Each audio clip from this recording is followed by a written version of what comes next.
On January 20th, 2023, the Honorable Melanie Joly, Minister of Foreign Affairs, issued a statement following a statement that read as an announcement of a peace process aimed at resolving the ongoing crisis in the northwest and southwest regions of Cameroon, which read, amongst other things, that Canada welcomes the agreement by the parties to enter a process to reach a comprehensive, peaceful, and political resolution of the conflict, and that the parties have also agreed to form technical committees to begin work on confidence-building measures.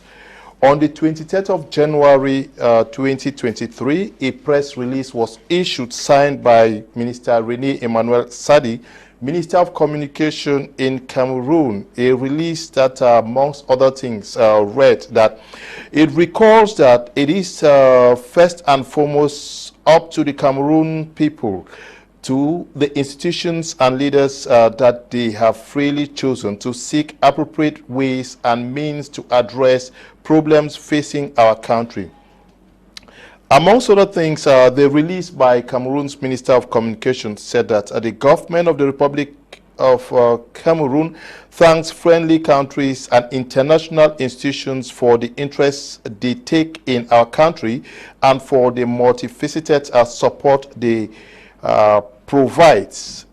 Also saying that since then, the government of the Republic has been working to implement the recommendations of the major dialogue. It also continued its efforts for the reconstruction of areas affected by the crisis. But amongst, basically, this communique by Cameroon's Minister of Communication stated very clearly that Cameroon has not mandated any international instance or government to engage in solving the problems facing the nation, precisely the Anglophone problem.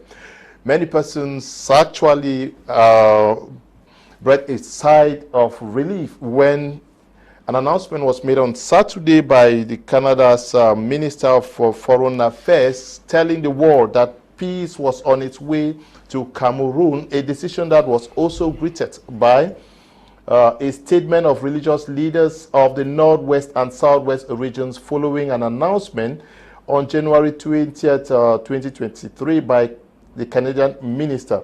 Religious members, amongst whom were most of Reverend Andrew Keya, Archbishop of Bamenda Archdiocese, the Reverend Dr.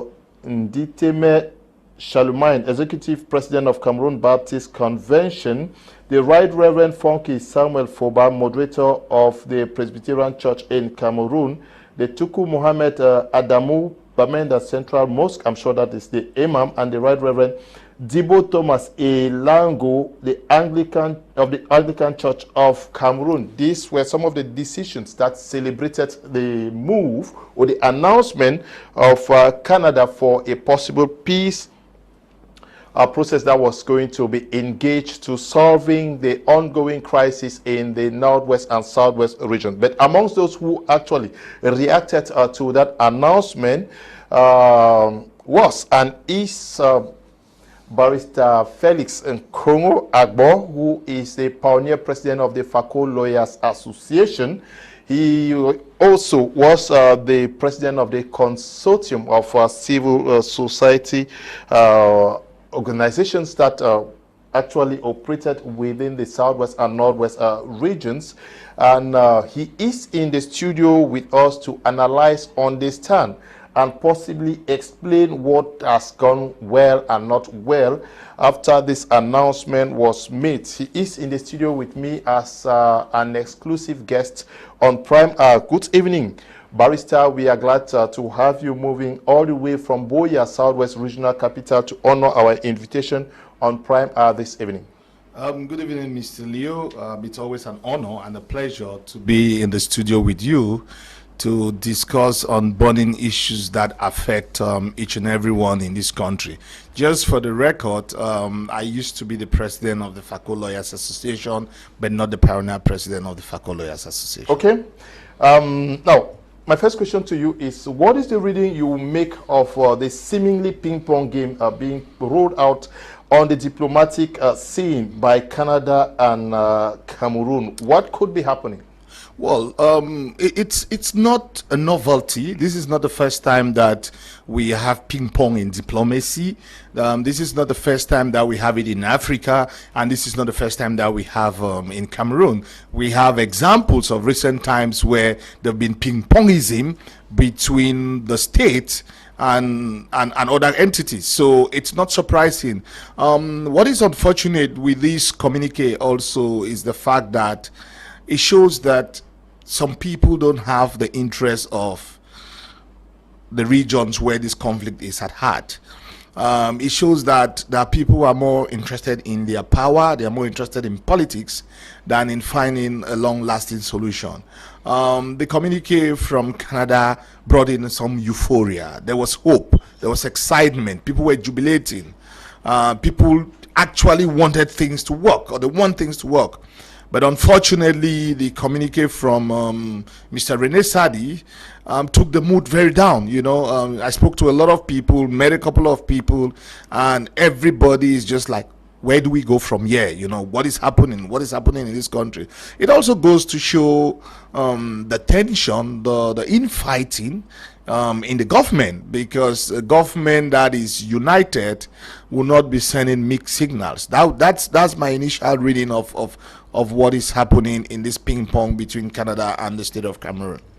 Now, could this be considered, this announcement that was made by Canada's foreign minister, could it also be considered as an expression of willingness to negotiate for a return to peace by Canada, an offer of service? That is, the announcement was telling the world that we are ready for this. The announcement clearly said that Canada was willing to involve in a mediation process. That's what it said. But it went beyond that. You know, the announcement also was expressed that they had the consent of both parties, and that both parties were interested in moving forward. You know, I don't think Canada just came out of the blues. I don't think Canada just made this announcement because they were interested without being duly briefed by both parties or the state to get involved in a kind of mediation to find a long-lasting solution. Don't forget that our relationship with Canada has been, we've had a long relationship with Canada, and historically we are the bilingual countries that speak French and English, a wonderful relationship with Canada. So it was just logical. I think that government felt they were more comfortable to get Canada involved. The non-state armed groups also felt Canada was a comfortable country for them to get into a peace arrangement with them. So that's why they were having these meetings. That's why they kept it confidential. That's why they did not divulge the content of the meeting to the press prior to the announcement from the Canadian foreign minister. Nobody that attended the meeting or the meetings had at least divulged the conversations to the press. Yeah, but the manner of communication, this information was made public, and maybe the wordings, everything, don't know. Was it not precipitated? Because we saw mixed reactions after this announcement was made public. Well, Mr. Leo, you see also, I don't want us to be apologies of probably a regime that has failed to streamline its communication, a regime that doesn't want to accept its responsibility. The communique was clear. These parties met, you know, they had agreed on the line of communication. And I don't want to start blaming one of the groupings for jumping the gun for the euphoria or celebrating victory. You know, this is going to be victory for the entire country. Yep. Yes. What I mean is, an announcement is made. Yeah. Clearly. Yeah. And the world celebrates it. Yeah. And if you read Ayabacho, yeah, Lucas, and John Bakuro, they say, we are not comfortable with what you have put out. You need to retract the statement and make correction. Diplomatically, does this not send a wrong signal to one of the parties that, okay, no, one side is already dictating? No, Leo, I don't think Ayaba was dictating. I think, I mean, I was not privy to these meetings, but I think also for them insisting that the name should be changed, it's probably what had been agreed in the meetings. You understand? So let us also try to give them benefit of doubt. And notwithstanding that, for the sake of argument, let's assume that that was not what was agreed. I don't think that the communique from Dr. Choayaba that the language or the name should be changed would pose a problem that government would dissociate themselves with a meeting that they were party. And Mr. Leo, the thing is that there's something we call in law similar fact evidence. Okay, the government has a pattern. I'll just give you an example. Let me take a walk down memory lane. In April 14, 2020, there was a meeting between the Director of External Research, the one they call DJRA, Mr. Eko, and Ayuk Tabe Julius, and other detainees in the Kondengi Central and Principal Prison. The meeting went on successful, and they agreed to have another meeting in 2 weeks. During that meeting, the first meeting, Ayuk gave, I think, 4 points to try to escalate the tension. The meeting was supposed to be held in 2 weeks. Unfortunately, we had the COVID pandemic. The meeting finally held on the 2nd of July. Lasted till 10 p.m. Held in Volier. They took pictures after the meeting. The agreement was supposed to be sent to the Prime Minister for onward transmission to the President. 2nd of July 2020. On the 5th of July, Emmanuel René Sadi issued a statement that government has never or is not negotiating or talking to anybody in jail. That is clearly a pattern. This is the same Emmanuel Sadi who on the 17th of January 2017 outlawed the Cameroon Anglophone Civil Society Consortium that led to this conflict that we have today. So it is a pattern for them, you know, chickening out. It's a pattern for them. Yeah, but Barrister, you can't say that. It is a pattern. What is the clear evidence that government had given its word to moving on with this process? So I'm just giving you an example of a meeting that the guy of external research, the DJIA, was there, and other people. And the same government said we did not send anybody to talk, or we are not talking to anybody in jail, which is clearly false because they were talking to in jail.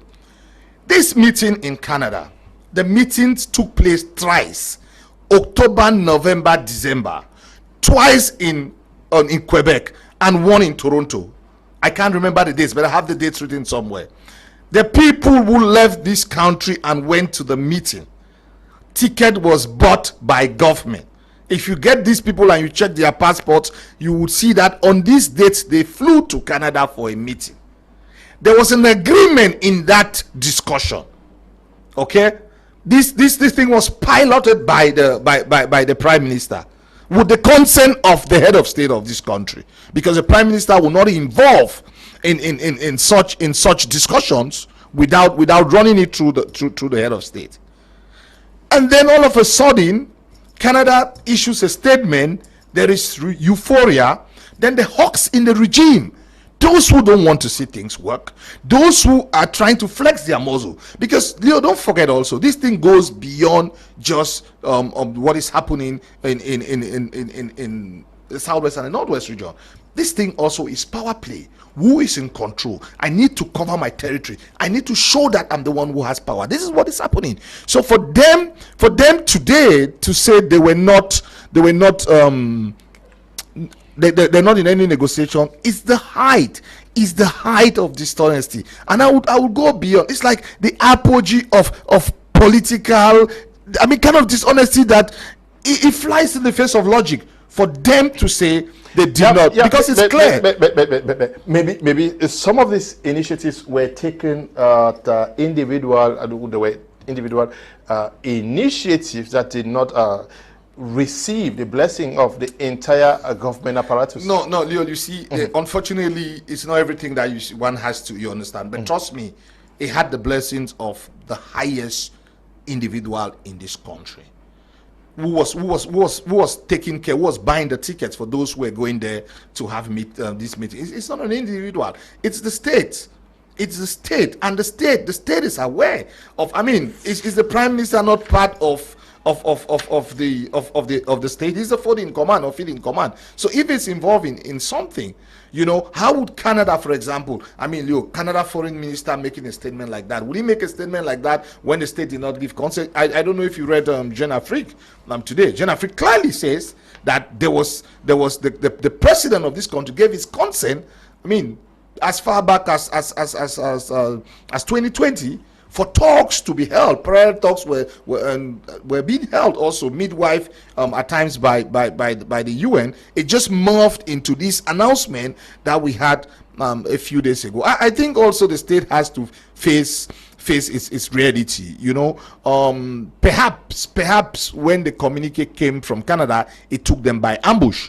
Perhaps they were still trying to find a way to pass out the message. But for them to categorically deny that they did not give their consent, I don't think that looks good for us as a nation also. Especially, don't forget, we are setting an example. We are talking about 11 February. We are talking about young people, morality, they have to be upright. But if a state also is seen or is perceived not to be telling the truth, it trickles down to the young people to say, but why are you preaching virtue and practicing vice? That's the way I look at it.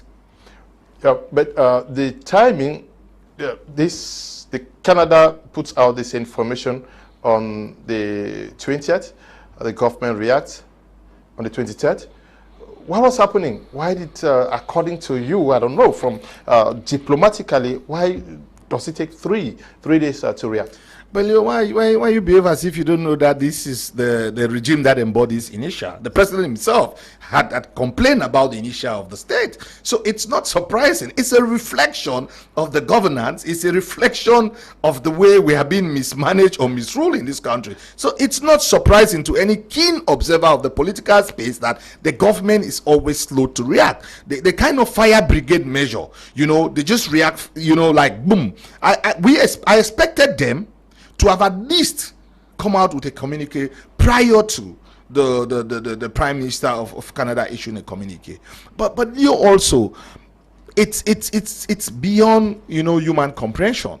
You know, for government, all of a sudden to say they were not part of it. You know, is it because of pressure from, I don't know, I don't call them the far right, you know, the hawkish members in the system who believe that peace can only reign through the barrel of the gun, you know, because there are people who still believe, you know, that we cannot have a peaceful resolution of this conflict, that they must cow us to submission, they must keep on killing our people, they must defeat us on the battleground. But it's clear for any right-thinking person, and I think the president of Cameroon understands that nobody would win in a battlefield. This conflict would end on the negotiation table. Yeah. Whether they like it or not, they would sit down and find a holistic solution that will be win-win for everybody.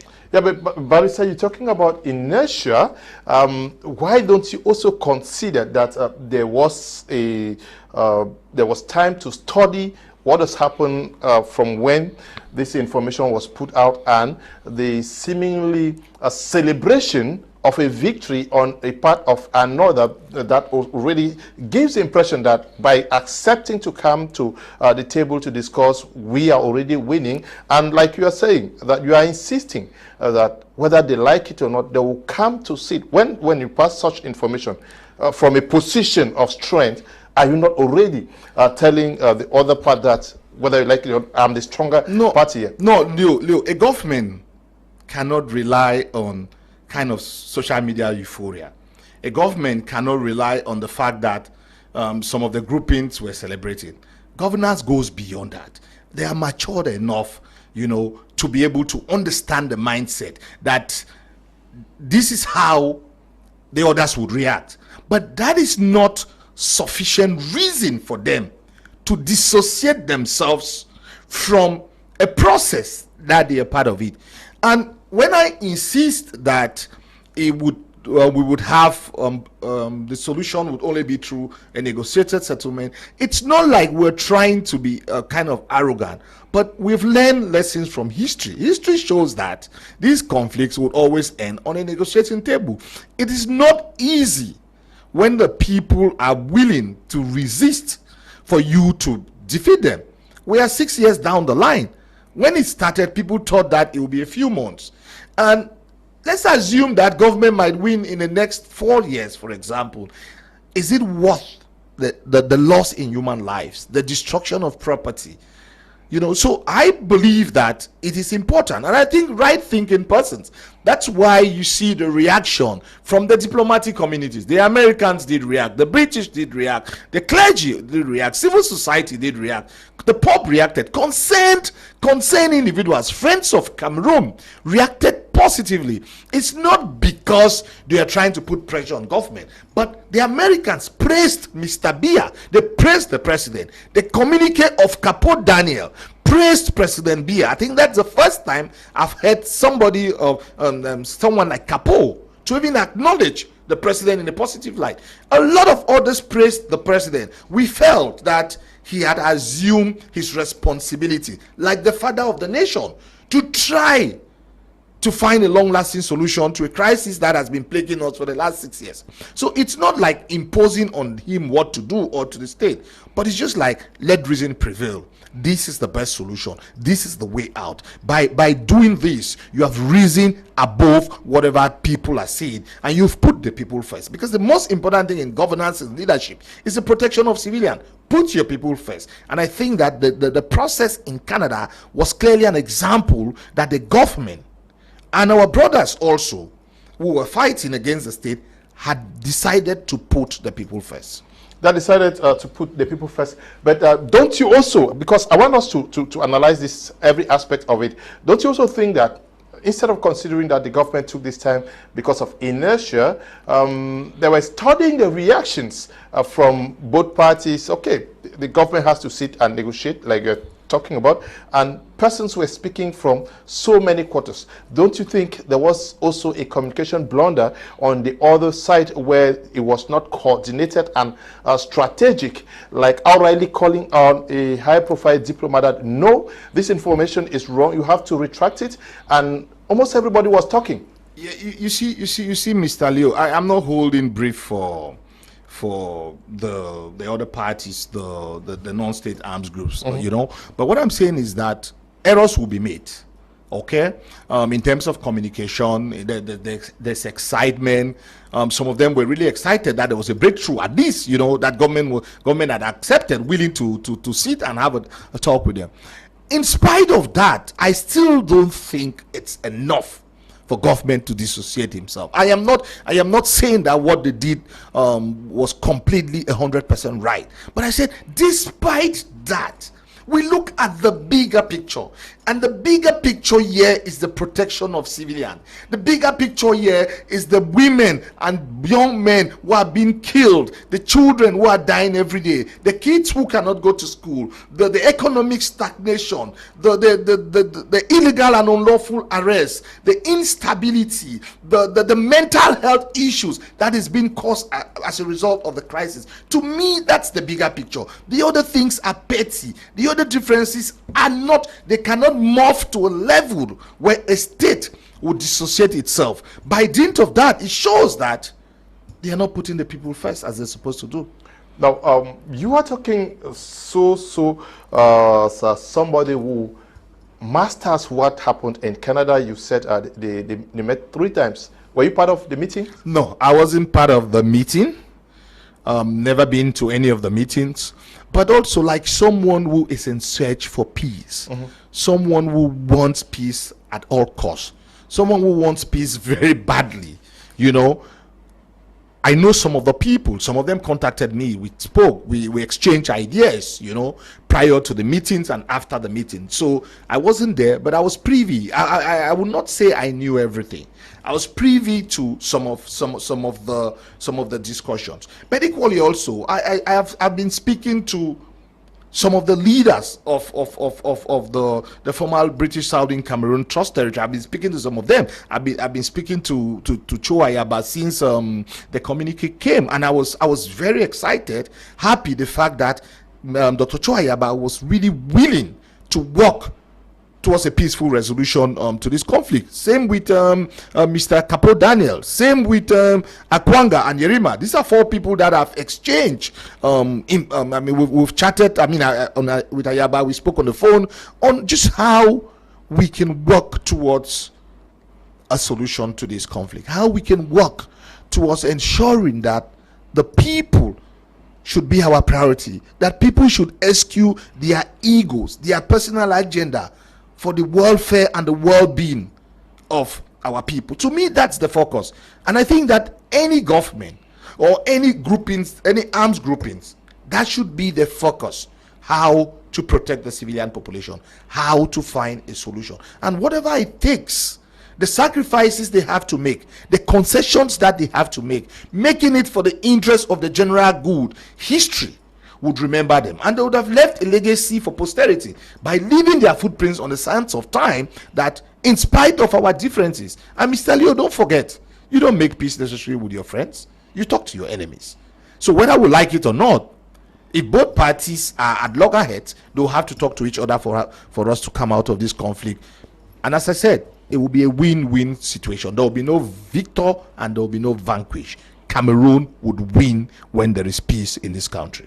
Yeah, but going by the minister's release, Minister Rene Emmanuel Sadi, Minister of Communication, he says that the government of the Republic thanks friendly countries and international institutions for the interest they take in our country and for the multifaceted support they provide. The government firmly condemns the deadly attacks. Okay, the government urges friendly countries to track down and bring to justice those who from abroad are financing and encouraging violence in our country, citing the U.S. example as worth emulating.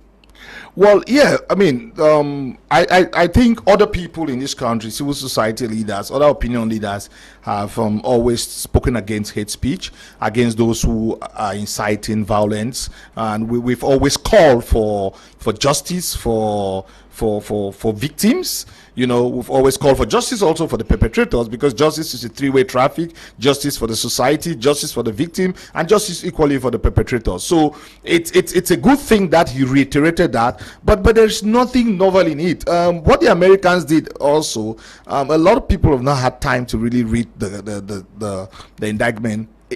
Those people were indicted because they broke American law. That was the reason why they were indicted.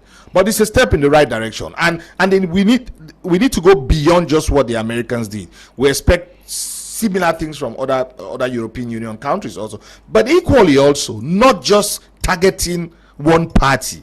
They also have to target those in government and their surrogates who are using hate speech, who are inciting violence against others, and who are supporting violence against the civilian population, be they those in government and their surrogates also. So I think that would be more just, and that would be more fair, because both parties to the conflict have committed egregious, heinous crimes that they have to be prosecuted. But Mr. Leo, also, this is why it's important that we have this kind of negotiation, because when we start having, I mean, for example, now was like a mediation, because they start agreeing on common grounds. How do we build confidence? Kind of confidence building measures. For instance, it could be that the other parties could call off the Monday Go stance, for instance. You know, government could release some of the people. They could have a ceasefire. You know, these are just confidence building measures before they get into the heart of the discussions, you know. But if we cannot get to the stage where we start building confidence, then there is a problem.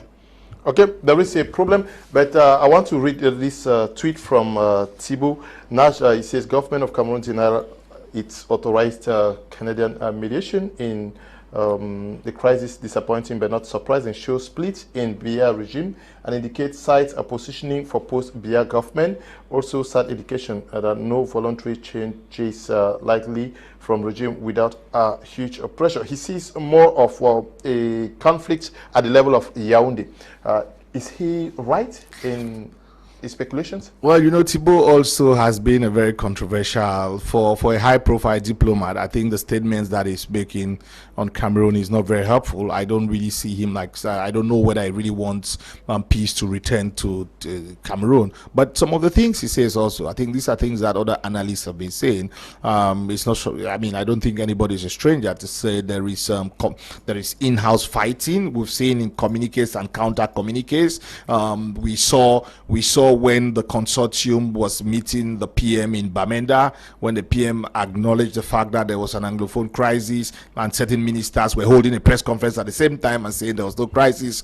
We saw how others were saying that government would never speak to those who have taken up arms. We've seen that they finally had a grand dialogue, and we saw how people were saying that after that dialogue there will be no other dialogue. But we've seen how that at least there was some set of meetings taking place in Canada. Yes, it shows that there is division, but I think it's normal in where you have 10-20 people. There's a tendency that they will not always agree. But I'm afraid that as the regime stays in power longer, these problems will only get worse. We've seen examples of recent killings that shows that there are cabals, there are factions that are getting more powerful and emboldened, and each of these groupings would want to wrestle power. They want to keep power because they know that if they lose power, it will be very difficult and dangerous for them. Yes, but why are people thinking that this is not Cameroon's the official position of the government? Would this release be made public without the express authorization or endorsement of the President of the Republic?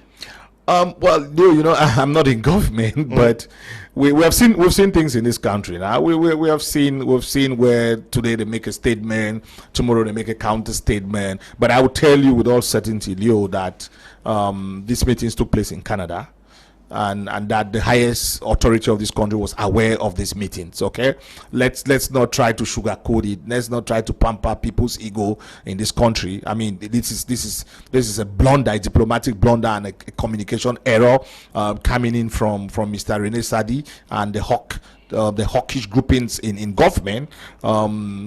Which they don't want to accept, but it's a fact, you know. And don't just look at it also from, I mean, I look at the reaction. Look at how people were genuinely excited. Look at how it clearly shows that people want this thing to come to an end. If I were the state, I would rather have been silent than to issue such a statement that I did issue. Yeah, but if how do you stay silent for something that you are not going to commit into? How do you give the impression to the world that we have endorsed this when actually we are not for it? And the Minister of Communication, Emmanuel Rene Sadi, is simply expressing what government says. It is not from him. He's the Minister of Communication. The meetings that took place in Canada was coming from the government. The Prime Minister was aware.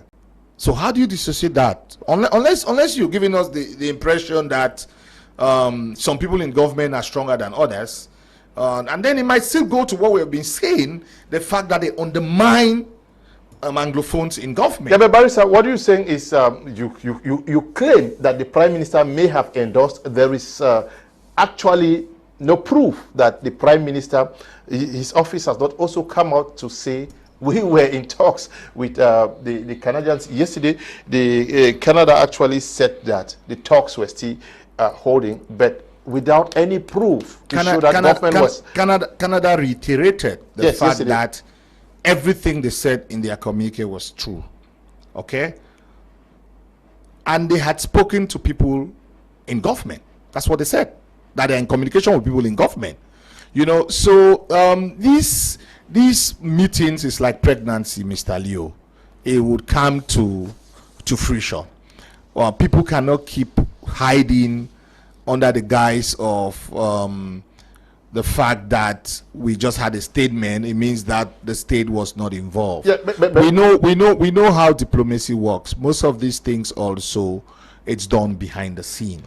And there are times when there are communiques and counter communiques.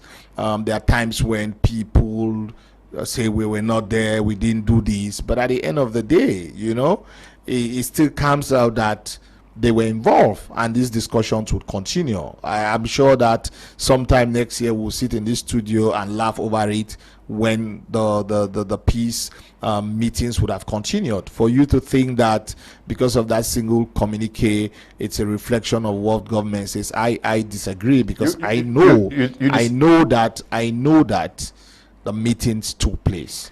Barrister, let's talk about mandate. Canada says they have a mandate from both parties. How are mandates given to a nation or an organization to engage mediation? Is it written or just a simple agreement verbally?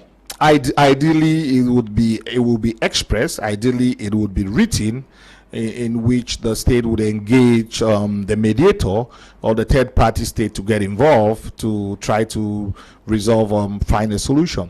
But there are times also that it could be unwritten. Okay, there are instances where the president or the head of government can speak to his or her counterpart through their diplomatic channels in one of their private meetings that, how can we find a solution? Can you get involved in us finding a solution? So it could be, I mean, ideally it's supposed to be written, but it can still not be written for these meetings to take place. And don't expect also, from a diplomatic perspective, Mr. Leo, don't expect that Canada would put everything in public.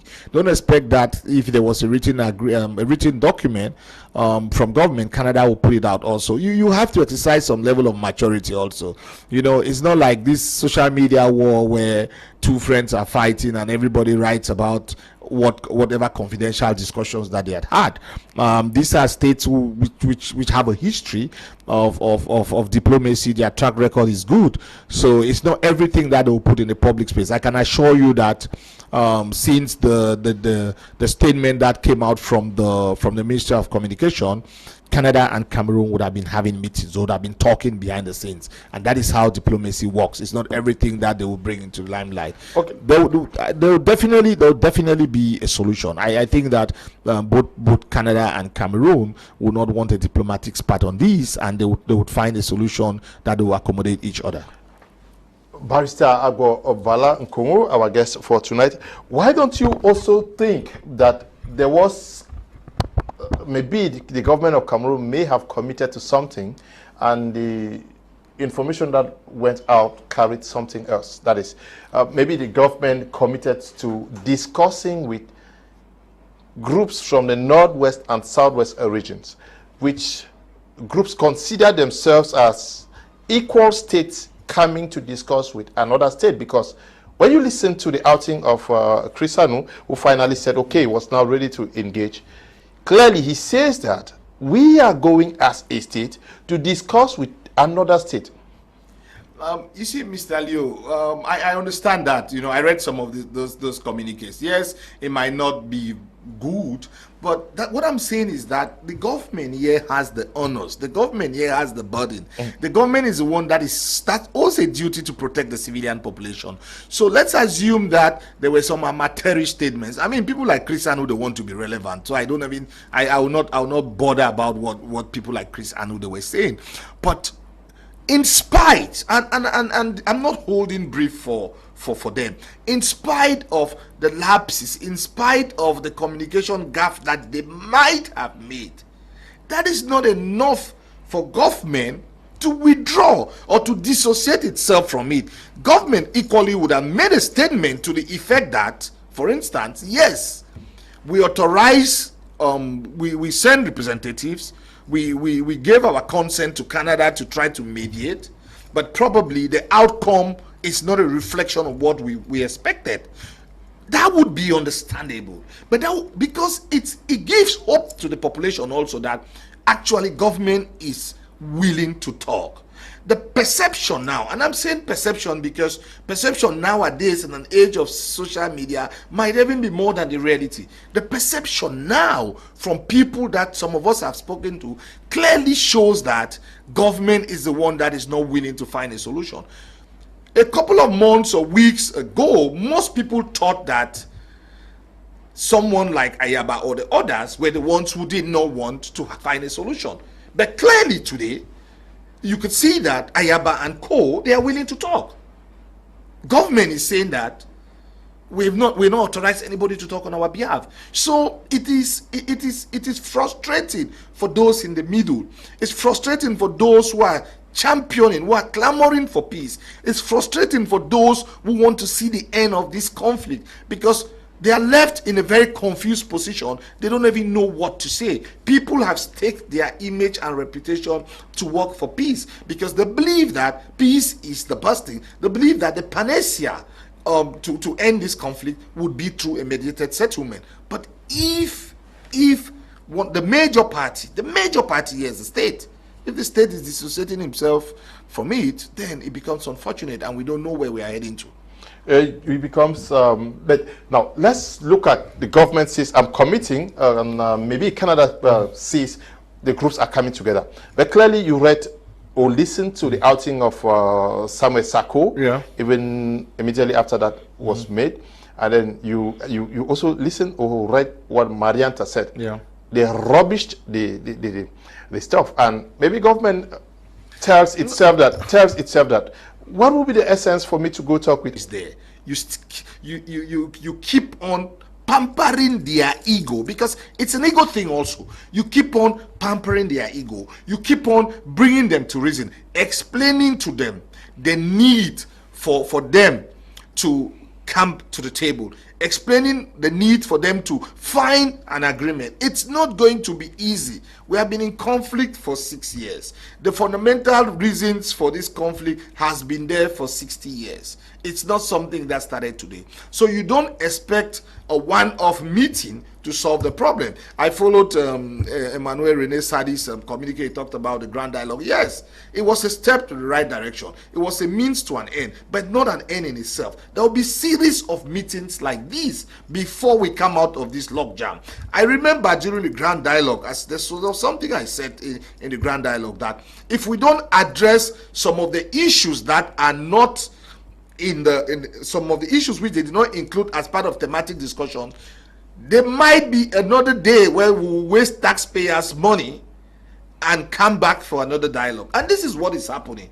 But notwithstanding that, Mr. Leo, notwithstanding that, this is a step in the right direction. I think that both of the parties should bury their hatchet. They should come down from their high horses, accept these differences. What divides us is not as big as what unites us. So let us look at the general interest. Let us look at the common good. And when I say let us, I'm talking about the current people who are in these discussions in Canada. Let them put the people first. And when you put the people first, you will not look what X said on social media or Y said. You will look at the bigger picture. Most of the people who are suffering, they are not on social media. Yep. Let me ask you this question. I also asked Dr. Simon Munzu the other day. What makes Canada peculiar in this process? Because we saw the Swiss process crashing. Why do people believe that Canada is a better place to deliver? Well, the government wanted Canada to be involved. Canada also has a history of not interfering in the internal affairs of nations.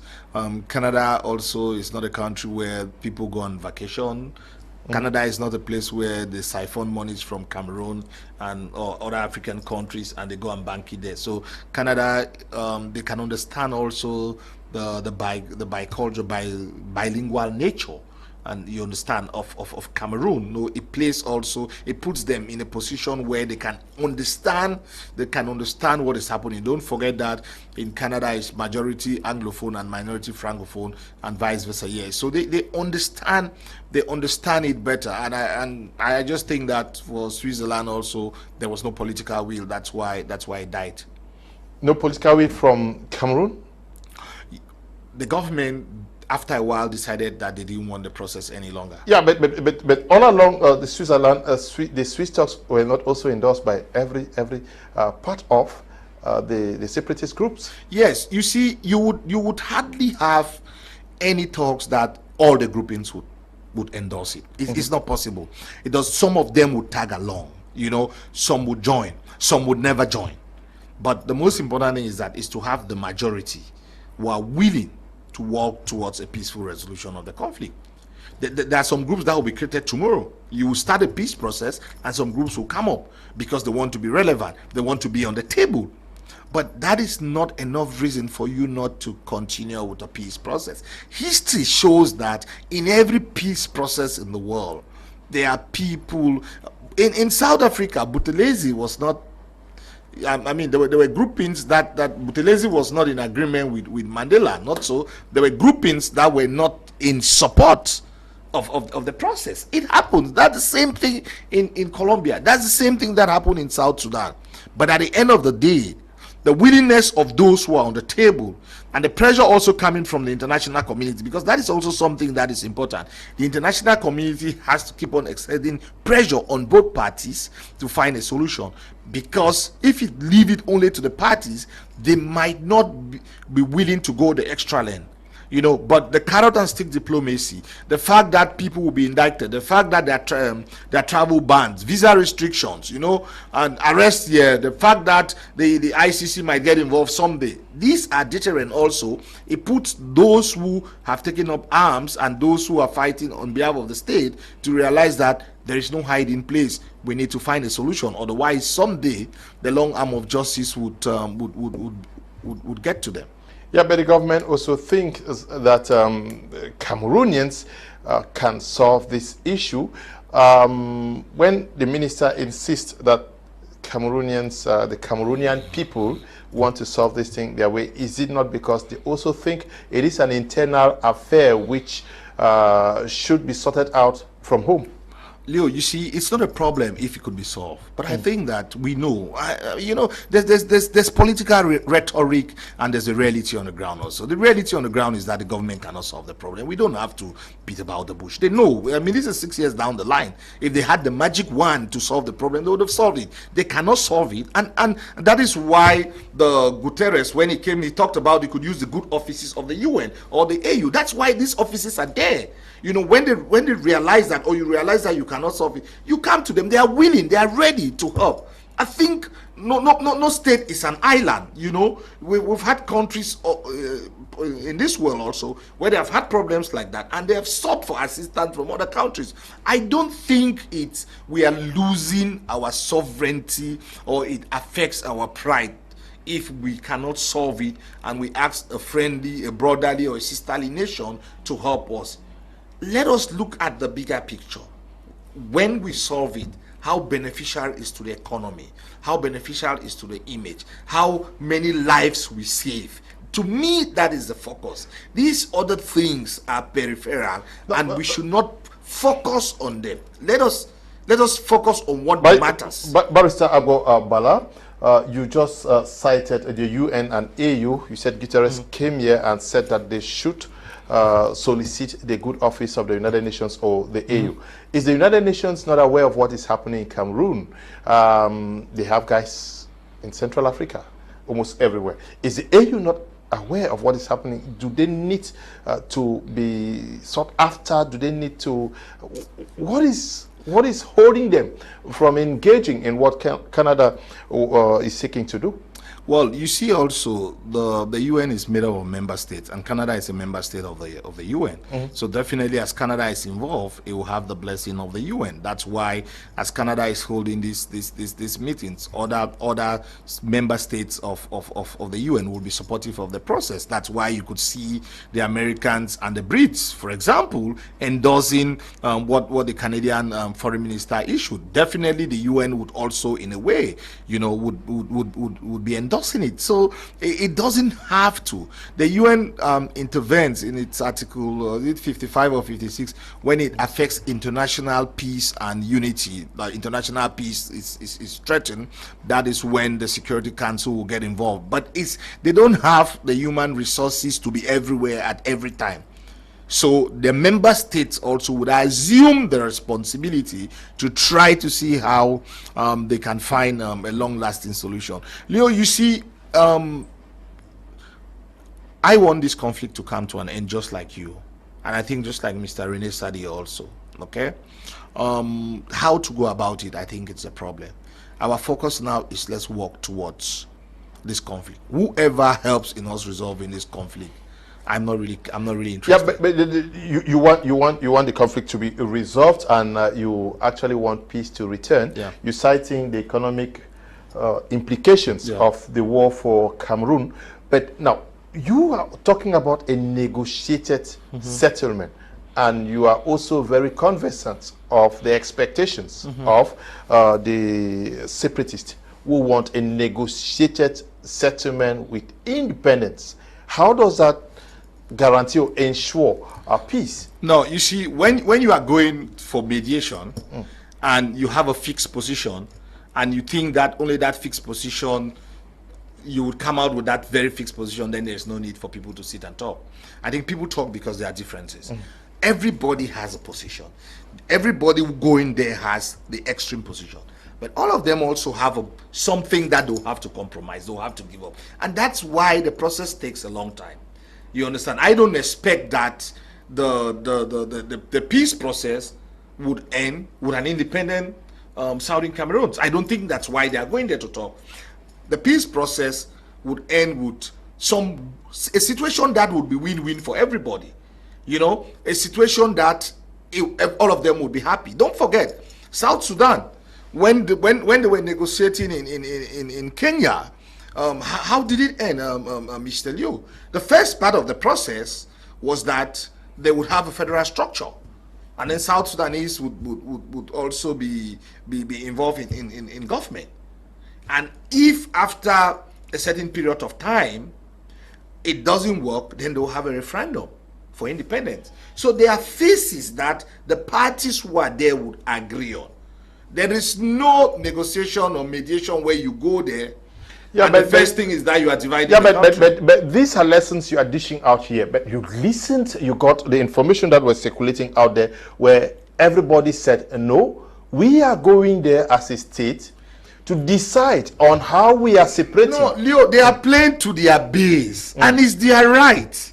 They are playing to their base. Okay, so if somebody is representing a base that he knows that they appeal to this kind of hardline language, he would say that.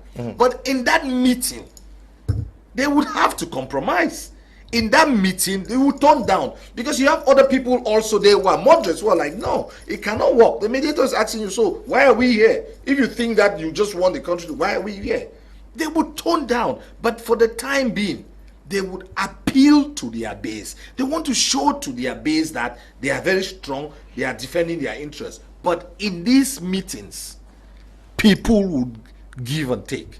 Okay, for example, you call up the ghost town, we would release some of the people that we have, there will be a ceasefire. These are the kind of things that it's agreed to win the minds and hearts of people, to build confidence before they discuss on the very burning issues. Okay, Canada welcomes the agreement by parties to enter a process to reach a comprehensive, peaceful and political resolution of the conflict. The parties have also agreed to form technical committees to begin work on confidence building measures. Yes. What are some of these measures? No, confidence building measures might be what, for example, okay, let me give you examples. Okay, on 11 February, there will be no ghost town, for instance. We will not incite violence against those who want to vote for senatorial elections. Okay, and government would release some of the people who are being detained. So these are the kind of things that you understand. And also, for example, you would tone down your rhetoric. Not so. So government would not call them terrorists, for example, and they would not incite violence. So you would tell your surrogates, you would tell their spokesperson that you need to start toning down your rhetoric. So these are done. It's a gradual process. Yeah, but let's take the case of Ghost Town, Barrister. How do you guarantee that this is going to work when you know that one faction says there is no Ghost Town, another one says no, Ghost Town holds, and people are actually afraid because anything may happen. Leo, you see, where do you get these guarantees? Yeah, Leo, you see also, it will not happen overnight. We've been down this line for 6 years. There is no magic wand. Nobody has the crystal ball. But you can tell that the signatories to the agreement, for example, if they are an agreement, they are making an effort. For example, they would issue a statement encouraging kids to go to school, okay? There are people who would dissociate them, but the other party would see the good faith. Just imagine that a leader of a group that was for Ghost Town or that was against kids going to school go on air, on TV or on social media to call for the uplifting of the Ghost Town and encourage kids to go back to school. Not all of them would go back to school, but some of them would go back. And that's why we say confidence building measure comes in drips and drops, okay? It is a gradual process. It will not happen overnight. But you can see, if you look at what happened last September when some civil society organization spoke to some leaders of the non-armed groups that they should not attack kids going to school, you see that things are improving. Not so? You can see that after the statement of the Canadian foreign minister, you could tell that there was a thaw in the tension. You could see by some of the statements that some of those who were signatories made. You could see how it trickled down to the average person on the street. I'm sure everybody you've had on your panel from there was excited. So that's what we mean by confidence building measure. Okay. It would take time. Good evening, Mr. Leo. You guys come up with a very good topic. For me, we are the ones on ground suffering. I think it is high time for the international community to use but force to end this war. People are dying. Gaston is writing from Limbe. Good evening, Mr. Kum and the panelists. Please tell Barrister Kum that we should stop wasting our energy because what is required to be done now is the best solution is to conduct a referendum. Abang John Daddy Ambiance is writing from Tico. Good evening, Mr. Leo. My question to Barrister is that does he believe that two states join together to live and with two different independence dates and months? Peter is writing from Tico. Someone says a referendum has to be conducted. Is it easy as just declaring or wishing that it happens? Another person think that this should the international community should force this should come in by force to end the war. Is it possible? Where has that worked? We see what is happening in Ukraine. And another person is looking at the dates of independence and well you see it's difficult. We're talking about peace. When you want to institute force, you're going to lead to more casualties. You escalate. I don't think that's what we've seen. Examples in other parts of the world. The intervention doesn't necessarily end the conflict. With regards to referendum, that's why I said that it might be a process. It could be one of the things that they would agree, in these meetings. For example, that okay, we would have. And this is just assuming, okay? I'm not privy to. I don't know what they discuss. You could say, for the next 20 years. We would have a 10-state federation, okay, where power will be devolved to the various regions. After that, we would have another 20 years of two-state federation, for example. That's 40. It could be 10. If it fails, if one of the parties still thinks that they are not comfortable in the union, they would have a referendum. But these are things that would only be agreed by those who are attending these meetings. So it would have to be a negotiated agreement by the parties who are attending it. If they agree, then it's fine. But it's difficult to expect a state to get into a negotiation to divide the country. I mean, realistically, it doesn't work like that. Also, let's not pretend. The reality on the ground, I've never seen any state that is walking into a peace agreement to separate the country. There would have been efforts to bring the people together. And I still think that we've not gotten to the stage where this country has to break up. We might have issues, we might disagree with each other, but separation is not the panacea. Yeah, but how do you even see in the minds of hardliners, I'm talking about separatists, how do you see into their minds that okay, they are ready to compromise and still want to live within this nation, because the government may be insisting that what we are talking about is what is Cameroon. We've seen communiques from the U.S. Senate, Congress, the EU or Parliament. All are talking about atrocities being committed in the northwest and southwest or English-speaking regions of Cameroon, and maybe the government is comfortable with this balance. But now outrightly saying that we are talking about Ambazonia and the rest, things that the government has not endorsed and may not be ready to engage into, don't you think that is the bone of contention? Well, Leo, you see, what had happened in Canada was not conclusive. Okay. Okay. The phases of these discussions, the way it goes, you start. These are low-level meetings. Okay. The leaders were not in the meeting. So after that, you move, when you're building confidence, you move from this low level, I mean, these junior people in the various organizations, you move to some middle level, you understand, middle level members. Then when they build confidence again, you move now to those who are going to sign whatever agreement they're signed. And as they go along, they bring in other groupings. They'll bring in civil society. They'll bring religious groupings. It's not just limited. A nation is not only on those who want to separate and those who are in government. No, it is a reflection of the society. So yes, there was euphoria, but those who understand how these things work. Yeah, but Barrister, can't we also note that there was blunder somewhere, that this is a process that is highly awaited by so many persons, a conflict that has been described by many persons as highly neglected. And now there is some glimmer of hope somewhere, and the parties, key actors into this, failed to get their communication coordinated and strategic, that is handling this to experts in issues of conflict resolution and communication, and they themselves were doing that. Wasn't that a blunder? Leo, yes. You see, as I said, I'm not holding brief for them. But what I'm saying is that it might have been a blunder. They will make errors. Okay? I mean, in fact, they don't have the know-how as government. Not so. But in spite of that, what I'm saying is that in spite of the blunders, you don't just dissociate yourself with something that you have been working on it and you know that that is the best way to find a solution, to reduce civilian casualties. That's what I'm saying. Yes, blunders might have been made, but how do we avoid a situation where we throw the baby with the bat, or the baby and the bat?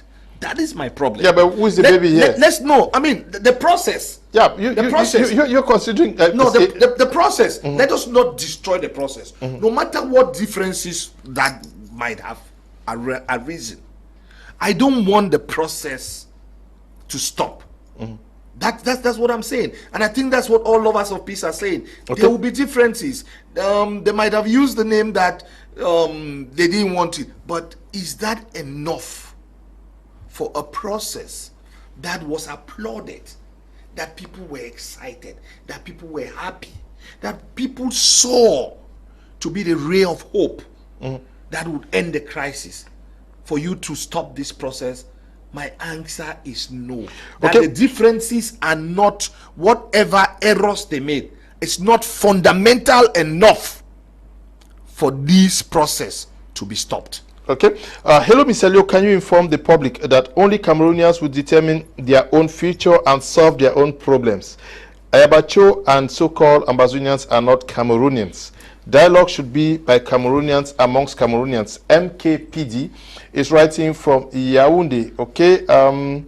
This one says, Good evening, Mr. Leo. My name is Ako from Boya. I want to ask the barrister that did he believe that there are two Cameroon that came together, and I am very happy for the discussion in Canada. Good evening to you.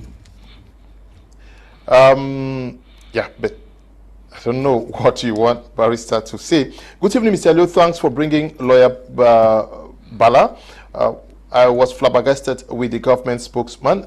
This is direct indication that the regime in power marginalizes the Anglophones and the international community through Canada can now, Canada can now bear us witness that we have people who do not want peace. Honorable Fusi is writing from Bamenda. Good evening to you, Honorable. I don't know whether it's an MP. This is a declaration from the regime in Yaoundé.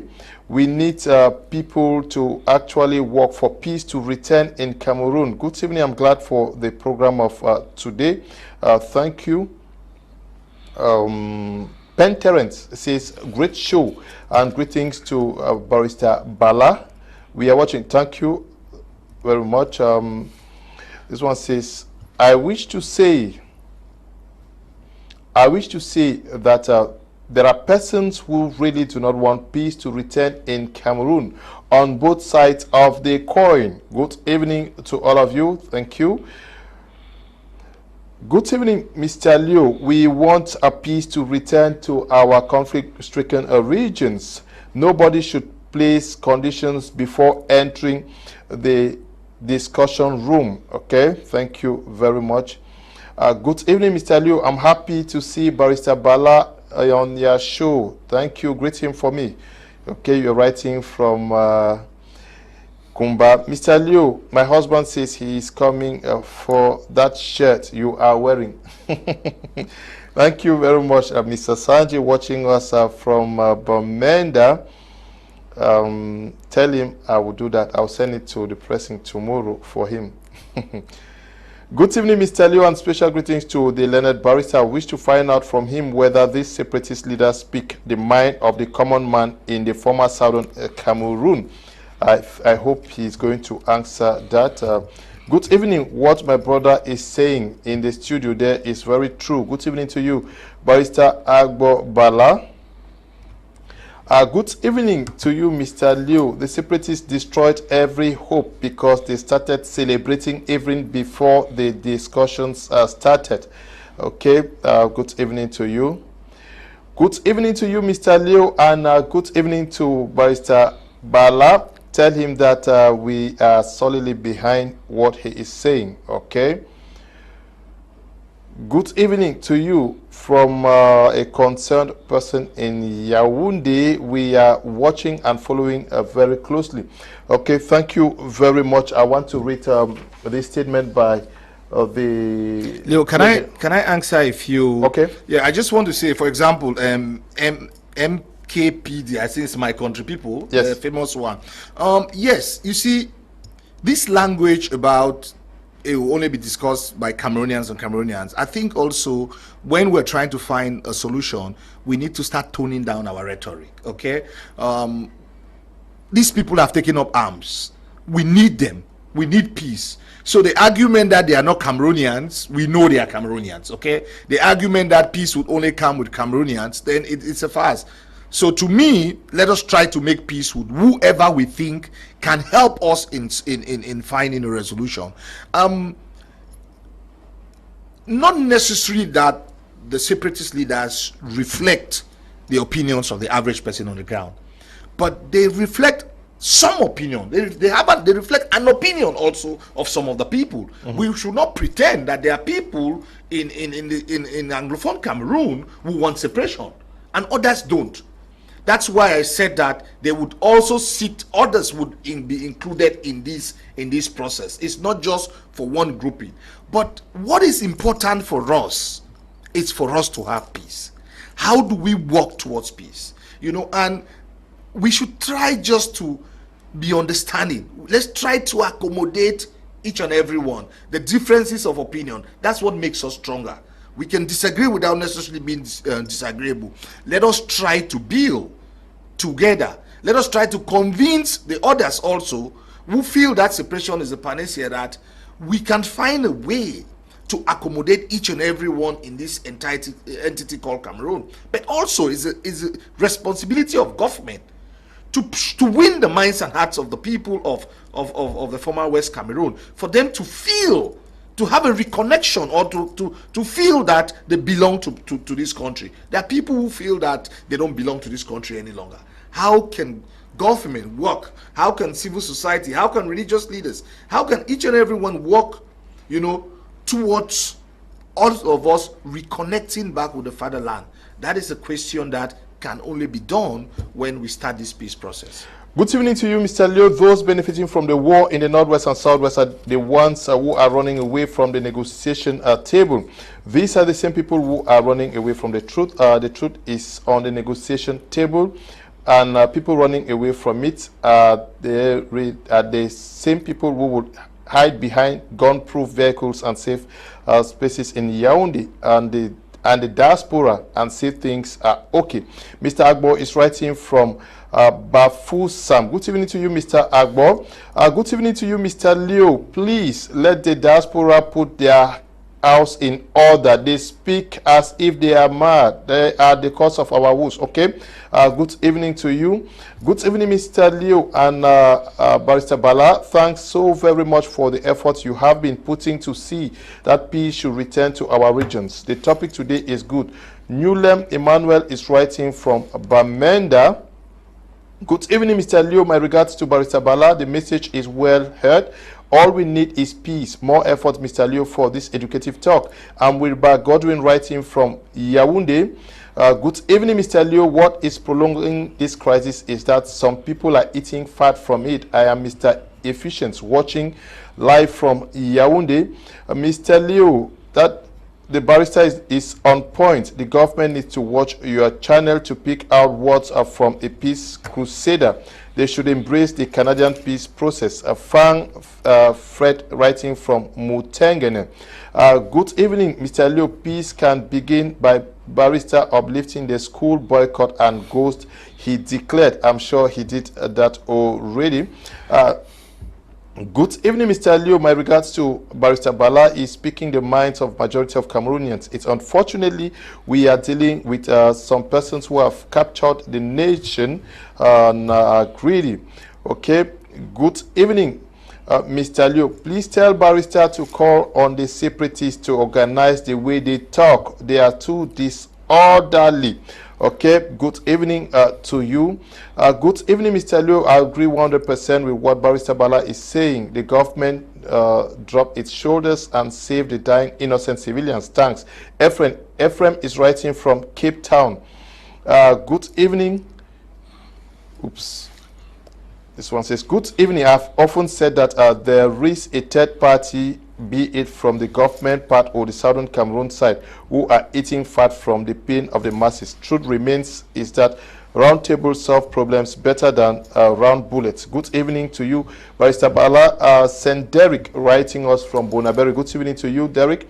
Good evening, Mr. Liu. I love the program. I'm writing from Barefoot. Okay. Good evening, Mr. Liu. Tell the barrister we will solve our problem here in Cameroon.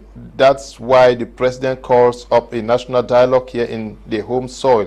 I can't have a family problem and wait for outsiders to solve the problem for me. Joe Best is writing from Bamenda. Good evening, Mr. Liu and the eloquent barrister at law on board. By counteracting the Canadians' readiness to help Cameroon quench the upheavals in the northwest and southwest regions, it is an untold blunder. Oh God, come to our aid. Hilary Kunti Wan Shambi is writing from Banja. We'll read this, the clergy, that is Most Reverend Andrew Nkea and Right Reverend Funky Samuel Foba, Reverend Dr. Nditeme Shalumain, Tuku Mohamed Adamu, that is the Imam of Bamenda Central Mosque, Alhaji Mohamed Abubakar, Imam of Central Mosque in Boya, and the Right Reverend Dibo Thomas Elango wrote this.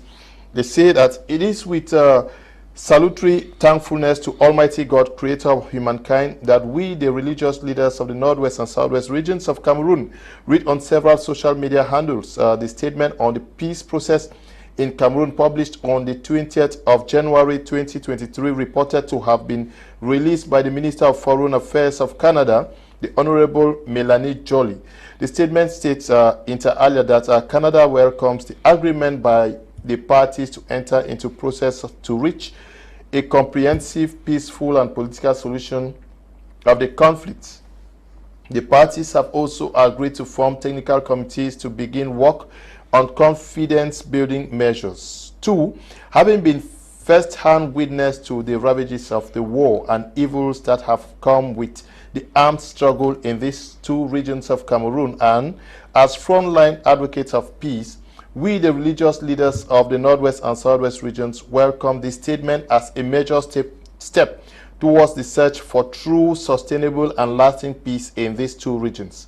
This has been our prayer, and we are thankful to God that a hopeful corridor is beginning to open for inclusive dialogue that should usher in a peaceful resolution of the distressful socio-political crisis in the English-speaking regions of Cameroon.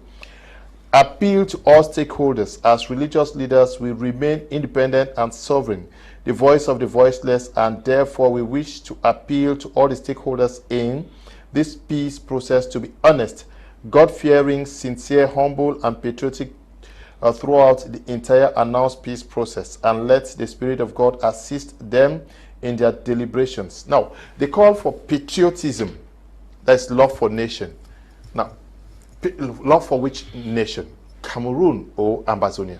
No, I mean it's definitely love for Cameroon.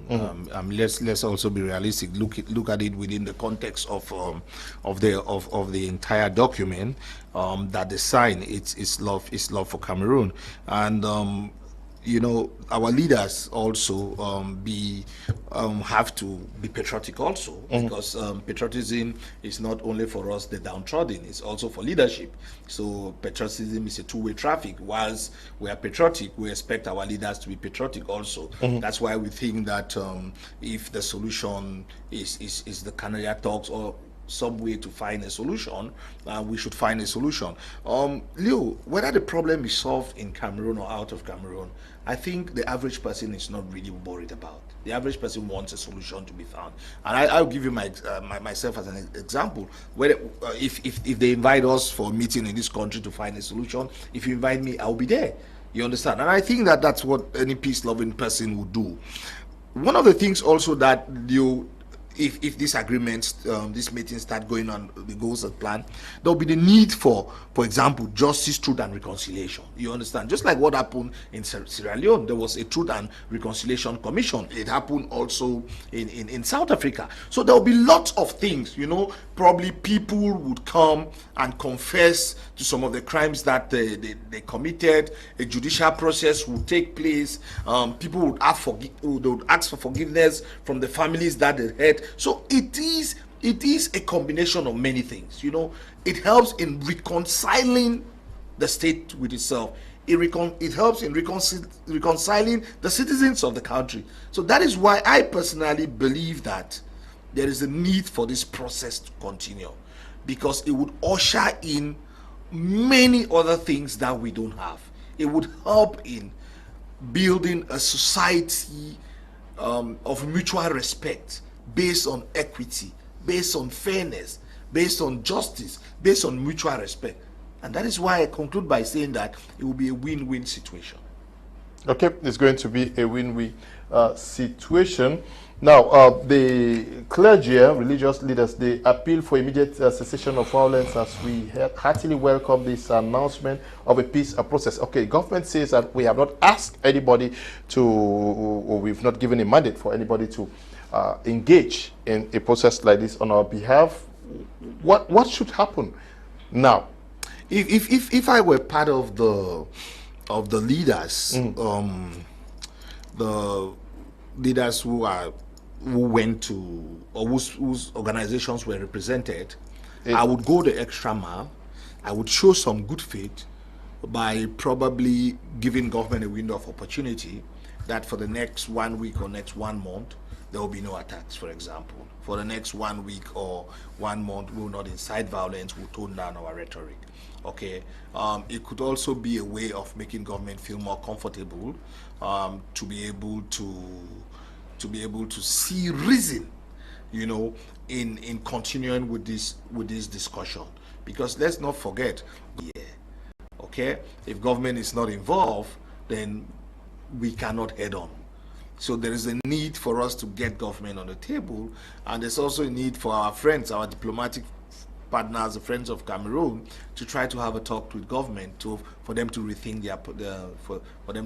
their position. There's also the need for those who are close to the head of state, for example, to brief the head of state of what is going on, to explain to the head of state how excited the people were when they heard about when they heard from the Canada foreign minister, to show the head of state the letter from our religious leaders, to follow up with what the Pope said. It might go a long way for the president to make an informed decision on what is actually happening on the ground.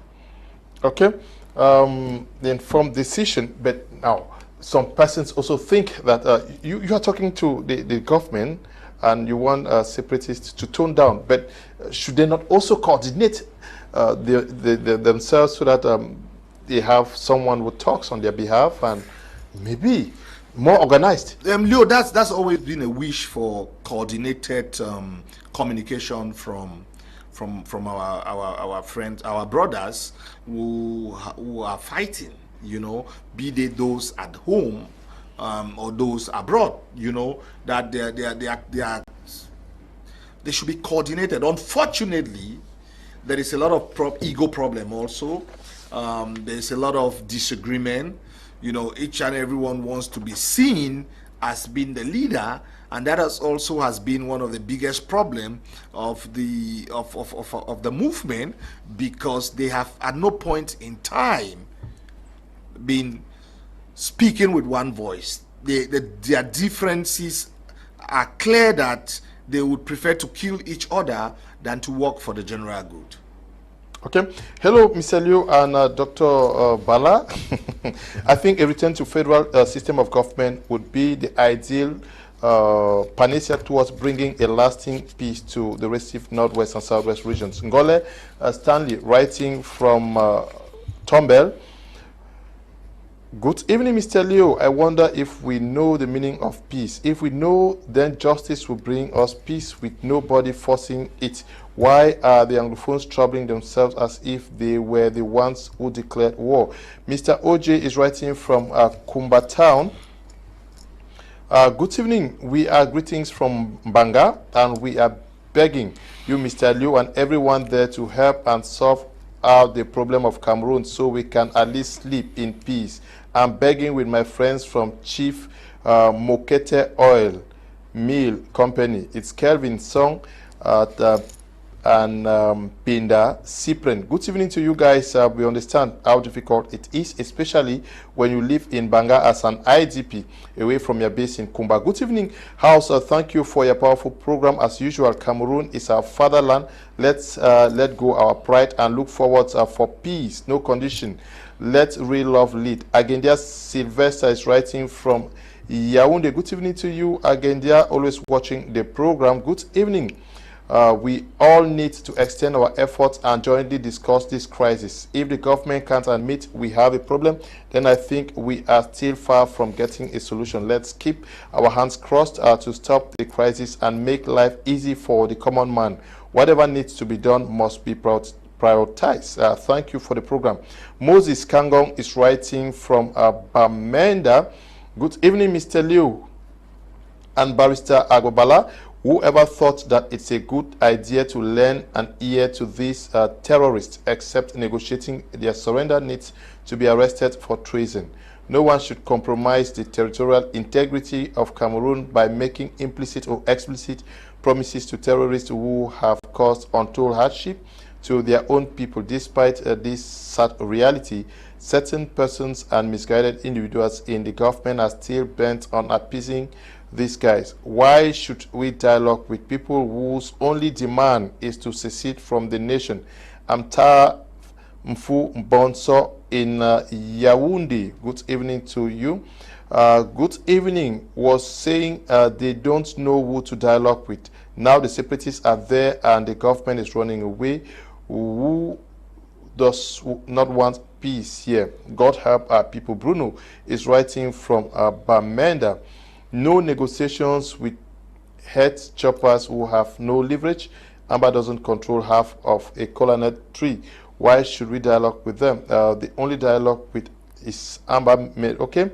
Good evening, Mr. Liu. My name is Jerome from Boya. I am happy, very happy with the discussions in Canada. Okay. Good evening, Mr. Liu. Cameroon is almost falling into the trap we set for them since after the mistakes of the Fumban conference. I am Isaac. Okay. Good evening, Mr. Liu and Barrister. I love his analysis. It's clear that the government is eating fat from the suffering of the masses. Please, I think if you are hunger, then you need not to care where peace is coming from. Stanley's writing from Yaoundé. Good evening, Mr. Liu. What is very important is the solution to this crisis. Let the government come down from their high positions and think of those living suffering in the northwest and southwest regions. It will be a plus to the government and not a weakness if they go into negotiations. Great Barrister Balla for me from Nya Charles, writing from Fundong. Yes, Barrister, where is the position of the common man? It is true the separatists are saying this, the government is saying this. Who should speak the voice of the common man here? Leo, if you read all these your comments, if you listen to them, you realize that there is still division in our society. You know, some people think that they should not talk to the separatists. Some believe that peace is the solution. That's how diverse our people are, you know. But then the bottom line is, whoever declared war or not, who has done war or not, if we have to move on as a nation, as a people, we have to first of all find a solution. Peace must reign, you know, and if we have peace, then the other things like justice and reconciliation would have to come into play. You cannot be talking about the justice when we are still in a very difficult situation. It's a difficult one to really say what the average person wants in terms of what is going on. But what I know in terms of this peace discussion, people want peace. Almost everybody wants peace.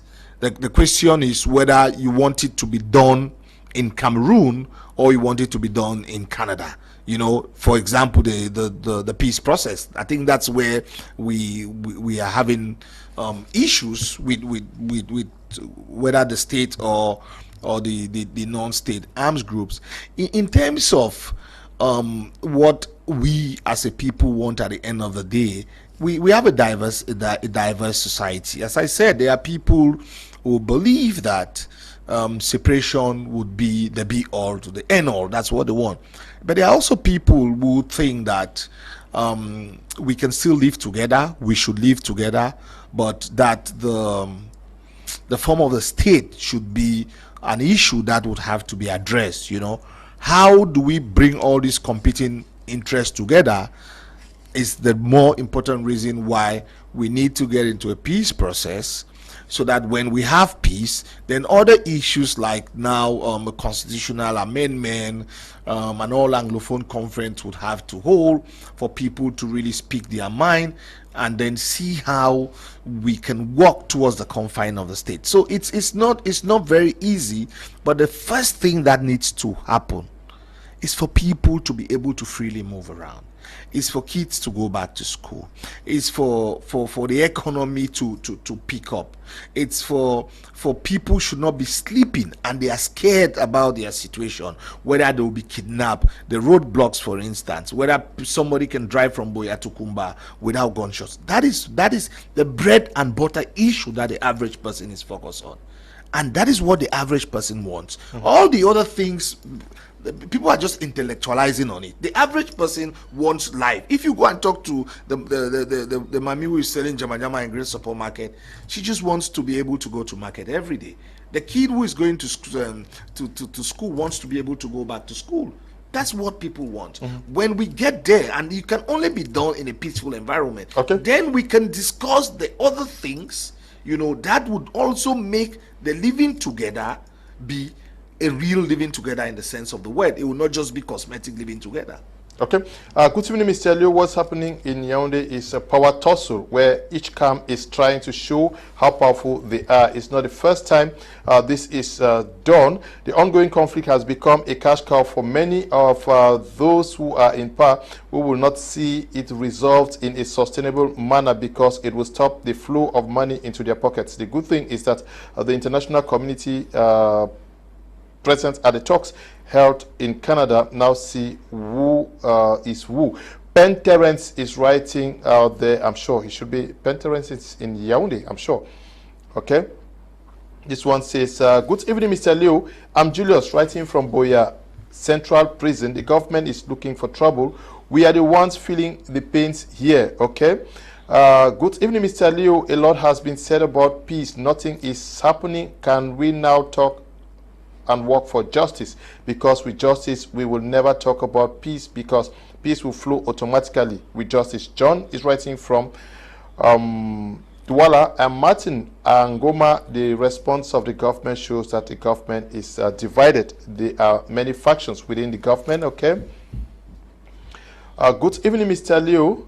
I am a student of international relations and conflict resolution. Greet him for me, and when he is coming to Boya, I will be glad to see him at the Center for Human Rights and Democracy in Africa. I would love to do my internship there. Taco Kevin, I enjoy the program, Mr. Leo. Wow, Barrister is in the country. I've been wanting to meet him, but said he was out of the country. Okay.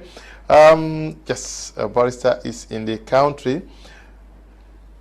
Please, I'm Angu from Douala. Can I have Barrister's number? I have something to discuss with him. Okay. If you, Barrister, can I share a number? Yes, please. Do. Okay.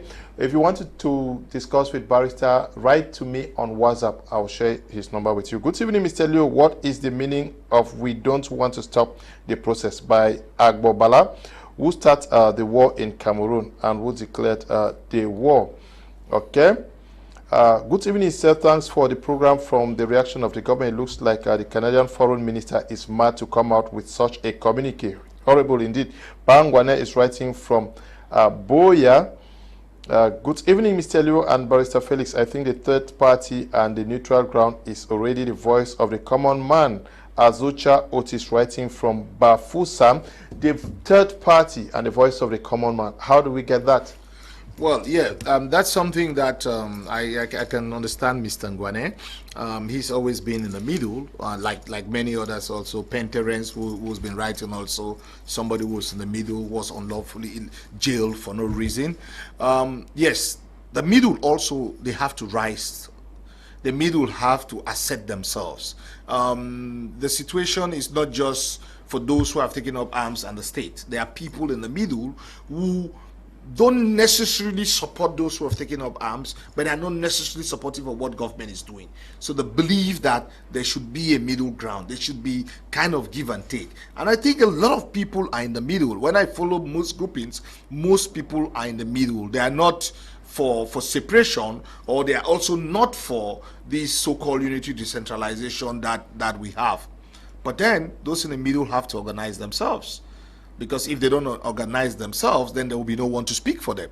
So it's a challenge to all those who are in the middle, who believe that the solution would not be a separation, or the solution would not be the current form of the state, but something else, be it a federation or some say confederation. They have to organize themselves and also start speaking. If they don't speak, then their voices will not be heard.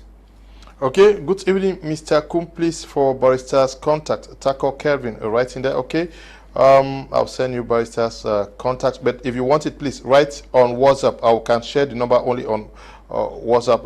Good evening, Mr. Liu. What we need is freedom of movement without fear in the northwest and southwest regions.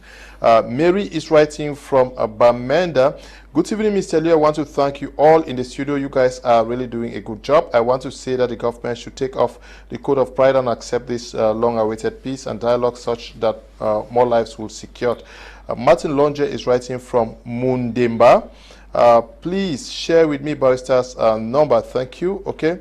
Moses is writing from Bamenda. Good evening to you, Moses.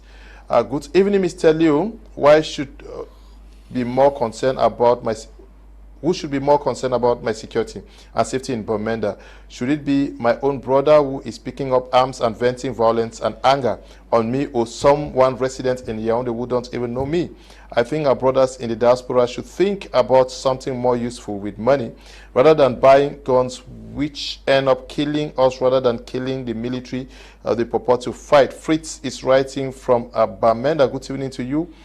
Fritz, good evening, Mr. Liu. Funny how Africans think the West have the magic solutions to African problems. African problems need African solutions. Elvis is writing from Kumba. Greetings, Mr. Liu and Barrister Balla. Let's face reality. Do you see Canada as good mediator for this crisis? Is the national dialogue a good solution as to what the government pretends to stand for? Foven Elvis is writing from Bamenda. Good evening, Mr. Liu. I would just wish to ask the government of Cameroon to stop taking advice from war entrepreneurs. Okay, they don't want to miss their source of income. Good evening, Mr. Liu. Patriotism is not the absence of criticisms towards the state. Some group of self-declared leaders, elites, and their followers are not more Cameroonians than others. It is clear that without the help of the mediator, these conflicts can go on forever. Okay, my regards to Barrister Balla. George is writing from Yaoundé. Yes, some persons are also raising concerns about international meddling, international mediation. Why are some persons actually afraid of this Western nations? Well, I mean, you know, there's nothing, as I say, like a free lunch. But what people fail to understand is that it's not their position that they are going to agree on. It's the position of both parties. The parties here are the state on the one hand and the various groupings from the former British out in Cameroon. Those are the parties. So the mediator is just there in the middle to mediate between the two of them. So the mediator is not the one that would decide, you know, how this process will come to an end. It would be both parties. That's just for the record. Yes, ideally, I mean, if you ask me, ideally, I would say that the meetings could be held somewhere in Africa. You understand? But I think it's just the beginning. It's part of the confidence building measures also. Don't forget, some of the members representing the various arms groups, they might not be comfortable wanting to come to Africa because they are not certain also about their security. But after series of meetings, when confidence would have been built, they might decide that they might agree, okay, that this meeting should be held in South Africa, for example. You know, so it is a long process. As I say, it is a long process. We only have to give the process a chance to know whether it would work or not. But almost everybody is talking, so many persons are talking about justice, justice, justice. Should we be hyping on justice today or peace? Because you talked about peace, reconciliation. Yeah, why is everybody hyping on justice? And then justice for who? I've heard it a lot being said. A lot of people some have attacked me that I'm talking about peace without justice. But the first thing is that, can you have justice when there is no peace? It's not possible. Okay, you need the peace. The peace creates an enabling environment for justice to strive. That is why when you sign, at times you sign a peace agreement, then you have a truth and reconciliation. Sierra Leone had a peace agreement, not so. Then there was truth and reconciliation, and then the special court for Sierra Leone was created to try some of those who committed these heinous crimes. Nobody is saying there's a need for justice, but the thing that is important now is for us to have peace, because it's only when you have peace that somebody can leave Boya and probably go to a corner at night without having any issue. So it's not about justice then, because how would justice thrive when they are still beheading people, when they are still kidnapping people, when they are arresting people unlawfully. So we need to have peace. As part of the agreement, other things would come into play. They might decide that is truth and reconciliation. They might create a special tribunal for those who have committed some of these crimes, because not everybody would go free. Yeah, talking about this piece, Barrister BALLA, you have worked with the United Nations for more than 15 years. Yes, I want us to explain using examples from other crises. You were in Afghanistan, you were in the DRC. Yes, how does this process work?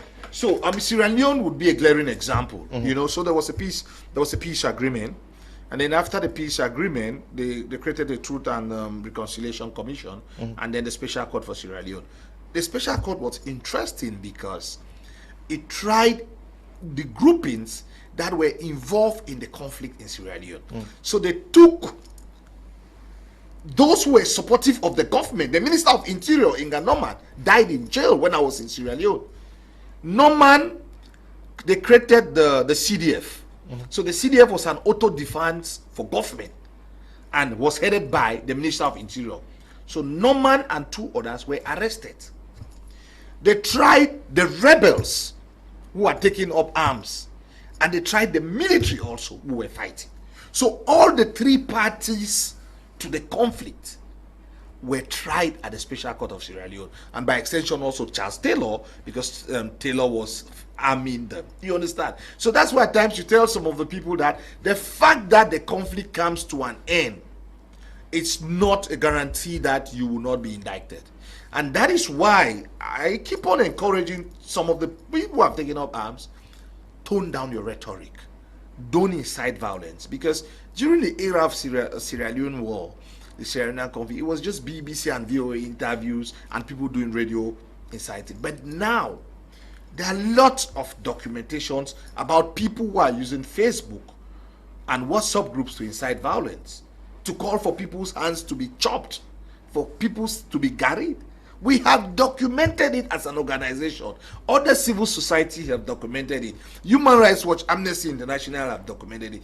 And in the course of this peace process, these things would have to come into play, because no one should think that because there is a process, the crimes that people committed would be forgotten. That is why I said, for justice, as the famous Nigerian Chief Justice Oputa said, justice is a 3-way traffic.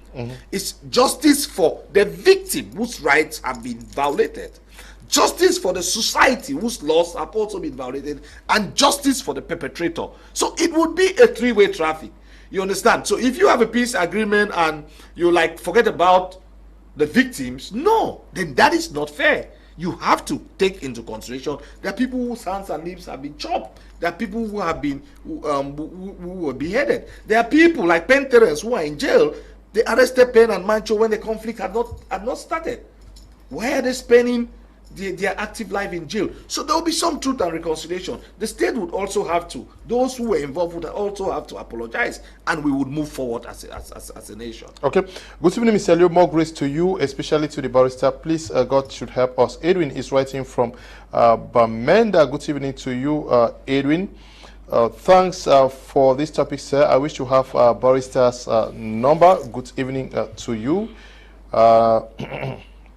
Good evening to all of you watching us, especially on our page. Good evening, Mr. Leo. I'm keen listener and very happy for the topic. When the dialogue finally takes off, then the middle group will show up. Panzi for is writing from Bamenda. Good evening, Mr. Leo and Barrister. I'm really enjoying your program. Wish to have Barrister's number. Okay. Kevin is writing from Bamenda. Thank you very much, Kevin. You're always there. You accuse me for not reading your messages. Mr. Leo, good evening. I have the impression that majority of West Cameroonians are the ones marginalizing themselves. If not, then why, when talking about a West Cameroonian to take presidency in Cameroon, they came in with terrible, snobbish and murky statement? I wish to know from Barrister, doesn't he think that a West Cameroonian moving to the presidency may make West Cameroon may be another big move towards unity and not the kind of unity that just exists in papers? This is Marcel Fonye writing from Yaoundé. Barrister, I would like you to to take note of that worry expressed by Maxell. Good evening, Mr. Liu. Ask Barrister why the option of referendum is not also put on the table, and let's see how many Southern Cameroonians will want to stay in this. Okay, a goal of writing there. Good evening, Mr. Liu and our learned barrister. It's quite an educational outing today. The government should come down from their high horse. Okay, they should embark on a non-violent strike. Barrister, thank you for your legal insight and educating our people for what will be the outcome after war and peace. Also share this number. Dr. John Asong, writing from Maki, South Africa. Good evening to you. Good evening, Mr. Leonard. Please for Barrister's number. Okay. Good evening, Mr. Liu, and to the entire panel. It's a very interesting topic. Today, I think Canada will be good third party to lead this dialogue. As you all know, Canada shares the same values with Cameroon, though different. Quebec is the only region in North America with a French-speaking majority, as well as one of the only two provinces in Canada where French is constitutionally recognized official language. It works perfectly here. So my humble opinion would be for everyone to put pressure for the Cameroonian government to take this opportunity for the sake of innocent people dying. Aiden Vioff is writing from Canada. Good evening, Mr. Liu.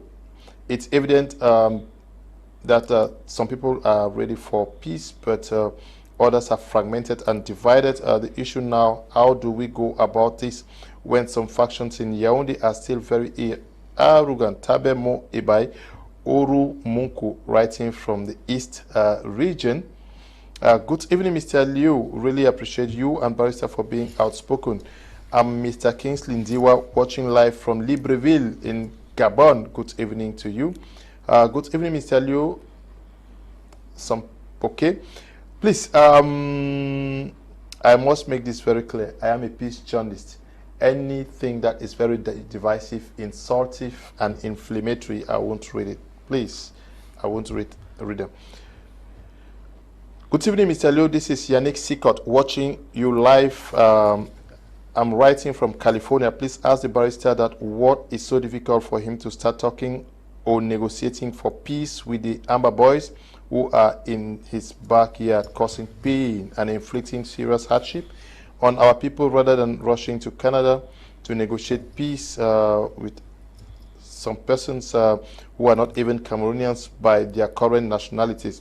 How many Amber Boys have been disarmed and sent to DDR since the creation of the DDR Center in Cameroon? Okay, Yannick, good evening to you. Glad to know that you're watching the program. Good evening, Mr. Liu and Barrister. We are tired of seeing corpses every day in Bamenda. Is there nowhere the international community can force a ceasefire on the belligerents? Mohammed writing. Yeah, well, a lot of questions. I thought you read some of the insults also, because it will be balanced. I'm joking. No. Insults not for you. Okay. What I'm talking about is this La République. Yeah, no. Yes. If we have to move forward, yes, we don't need to use that kind of language, yes. Okay? Because it's also very divisive and very toxic. Yes. And I think also as journalists, that's wonderful that you're doing. Because peace journalism also means that our rhetoric, the language, if we want things, we cannot be saying that we want things to work and we are using the divisive language. You know, it's time for us to come together and find a solution. Our common enemy is the conflict, and all of us need to work towards having a peaceful resolution of the conflict. Marcel, you said I should remind you of what Marcel said about the need for an Anglophone president. Yes, you see, Leo, I think we had a discussion here on this very panel on the need for an Anglophone president. But it's not just the need for an Anglophone president. The need for Anglophone progressive forces to come together and start thinking of what happens after the conflict. And whilst the conflict is going on, you understand, senatorial elections are going on. I don't know what is happening, but parliamentary and municipal elections will come in 2025. Are Anglophones ready, you know, to get parliamentarians and municipal councillors and mayors who would represent them. Because also this crisis started as a result of failures of the Anglophone elite to be representative of their people. When they are appointed, they go to Yaoundé, or when they are voted, they don't think about the average common person, the average common man. What they do, they think all about their stomach and their family, and that is why it contributed for us to be where we are today. So there's also the need, and I'm appealing to all Anglophones. We have to come together. We have to identify leaders in Anglophone community who can be our voice, who can lead us. Not everybody can be a leader, just like not everybody can be a follower. We should not destroy everyone. I know that most of us have a PhD, and a PhD, this is what I mean they pull him or her down syndrome. Yeah. Let us eschew our PhDs and work for the common good. Let us work for peace, but also let us look beyond the conflict and see how we would reposition ourselves as Anglophones in the new dispensation. The others are identifying their leaders who would run for presidential elections. You might disagree with them, you might not like them, but who are your own leaders? You cannot spend your time saying that X cannot be. No, X has a constitutional right to run. Who are your leaders? Who are those you are preparing, you are grooming to be your leaders? That's something we need to start having this debate, Mr. Leo. We need to start thinking beyond the conflict. I understand that the biggest problem for the time being is a crisis, and all of us, of all shades and of opinion, we need to work towards a resolution of this crisis being resolved. We owe ourselves that duty to make sure that our children live in a more secure country. Our children live happier than us, that our kids are able to go to school, that our mothers who sell their small vegetables in the market, they can be able to sell their vegetables, they can be able to go to their farms, they can sleep in their houses without any stray bullet, that they cannot be kidnapped, that they cannot be beheaded, that their hands and limbs could not be chopped off, that the average CDC worker who wants to go to work just to earn the minimum wage to take care of his 5 or 6 children should be left to take care of his family. That our diaspora, we have a lot of responsible diaspora, that our diaspora should join their brothers and sisters in this country to build a prosperous country, to support the peace process, to support progress, and not to be in their comfort zones and incite violence against the average citizen living in the southwest and the northwest region. Okay, good evening, Mr. Liu. Your discussion is very insightful, and let us hope for a good outcome. Could we learn to solve our problems without the West? She Jaff is writing from Bamenda. Can I have Barrister's contact? Okay. Good evening, Mr. Liu. I really appreciate you and Barrister for being outspoken. Okay, thank you very much. Barrister is the one talking here. I'm just asking the questions, please. Good evening, Mr. Liu. The government top officials don't like the country. That is why they don't care about the lives in the northwest and southwest regions. Cameroon is facing a very big economic crisis because of the sponsoring of the Cameroon army to fight against not only the separatists but also Boko Haram in the far north. So let Cameroon find solutions to the country. Okay, good evening, Mr. Liu. For what we want is peace. We don't care whether it's to take place. There is so much uncertainty in northwest and southwest as each day passes by. It's okay. Hyson, writing from travelers in Bamenda, the so-called diaspora have been defeated on the ground, and since no money is coming from ransom taking, they are looking for a way to have amnesty to come home. We, the victims, are waiting for them here. Even if they are given amnesty, they will pay for their crimes. Okay, yes, but this is also scary. For if you want peace and you tell somebody that if you come, I'm going to harm you, they will have to continue fighting. Good evening, Mr. Liu, and to you, the big barrister AGBOR BALLA. I just want to say peace is the much needed in Cameroon as at now. Like the barrister said, both parties need to start building confidence in the population. No one feels good in a state of war. We are tired. Peter is writing from Limbe. Good evening, Mr. Liu, barrister, and still referring to the Northwest and Southwest as former British Southern Cameroon. Can Canada be mediating for a country that does not exist? Okay. Mr. Liu, I love your program. Barrister BALLA speaks my mind. Please send me his number. Atiba is writing from Suza. Good evening to you. Good evening, Mr. Kum and Barrister BALLA. The government says she had not entered into any form of agreement for any country to facilitate a peace process on her behalf. Does it mean that Canada Foreign Minister had told a lie to the international community? I am JN, okay, writing from the UK. I agree. Please, I really beg, Mr. Liu, we are really in pains because the solution to this problem have stayed too much. Like now, nothing is moving well. I beg that they should try and solve the problem so I can even grow up with my music. Stop, please. It's Yancy Kelvin Nyongs writing from Kumba, okay? Good evening, Mr. Liu. I'm enjoying your program. We actually need peace in this country now. The suffering and unnecessary killing is too much. I pray God should touch the hearts of those in Yaoundé and those in the diaspora, especially to see peace to return, okay? Thank you.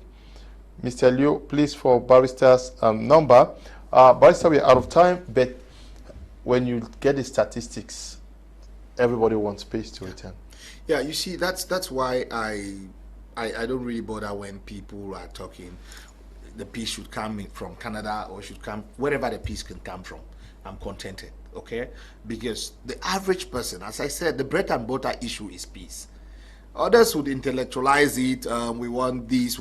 People just want peace. People want to get back to normalcy. Let the parties, those in control, give the people just this basic wish, a return to normalcy. And when we get to that bridge, we would cross it with the other things that might accompany that return to normalcy. But without peace, like Yannick was saying, a lot of other people have tried, you know, to speak to those who have taken up arms, to drop their arms, so that we can find a holistic solution. I, for one, I would tell you, you know that I am not an advocate for war. I am not an advocate for war. I believe in peace. I believe that we can resolve this crisis in a way that everybody will end up being happy. And I don't want us to be using the language of why should we talk with terrorists. Some of the states in the world that they still claim others are terrorists, they have had behind the scene negotiations with them. They have spoken to them also. These are all Cameroonians. We want to find a solution. We want our kids to go back to school. We want our mothers to be able to go back to their farms. We want people to sleep in peace, you know. When they go to their houses, they should know that they will not be attacked. We want the CDC workers, the palm oil workers to go back to work, to be able to earn a decent living. We want drivers who are plying some of our roads to do that without any gunshots, you know. We just want life to come back to normal. And I don't think that's much that the average person in the Southwest and Northwest are asking. I don't think that is much that people want. For those who are in control, please kindly work towards a peaceful solution of this conflict. For those in government, I plead with you, put the people first, work for the interests of the people. For our brothers also who have taken up arms against the state, you have to work for the people. You came that you wanted to protect the people. Protect them. You cannot protect them by killing them. You cannot protect them by kidnapping them. You cannot protect them by refusing their kids to go back to school. Work for their interests. Put the civilian population first. And if both parties put the civilian population first, we would come out from this stronger, and it would be a win-win situation. Good evening, Mr. Liu. Thank you so much for the interesting program. Greetings to Barrister. Tell him that the only thing that we need is peace. Cam Honorin writing from Boya. Good evening. Please tell your president to step down from the throne and give chance to another young ruler, okay? It's not politics we're talking here. Good evening, Mr. Liu. I love your show. Please tell Barrister to run for presidential elections. I think it's a step to end the conflict if he wins. Moses Tamnjong writing from Boya. Good evening to you, Moses Tamnjong. Good evening, Mr. Liu. Thanks so much for all what you are doing. May God Almighty bless and keep you. Again, there is writing there from Yaoundé. Good evening, Mr. Liu. I love your program. Barrister is speaking with a lot of passion for his country. Thumbs up to Barrister. Engineer Ta writing from Limbe. Good evening. Good evening, Mr. Liu. A satisfactory solution to the crisis which it comes would entail a compromise which the government aren't ready to make. The government only want a solution because they want to thought the separatist leaders could at least for once align together. My regards to the Barrister. Favorson watching from Jakiri. Fortunately, we are out of time. So many messages. Thank you, Barrister, for coming. Well, thank you for having me. You know, I always like to come back to this house. Okay. Yeah. We want to thank you all who took time off to watch this edition of the program. So many messages. Please, if you requested for Barrister's number using normal SMS, I may not be able to send it. I can only send you the number using WhatsApp. Thank you for watching. Stay blessed. Bye-bye.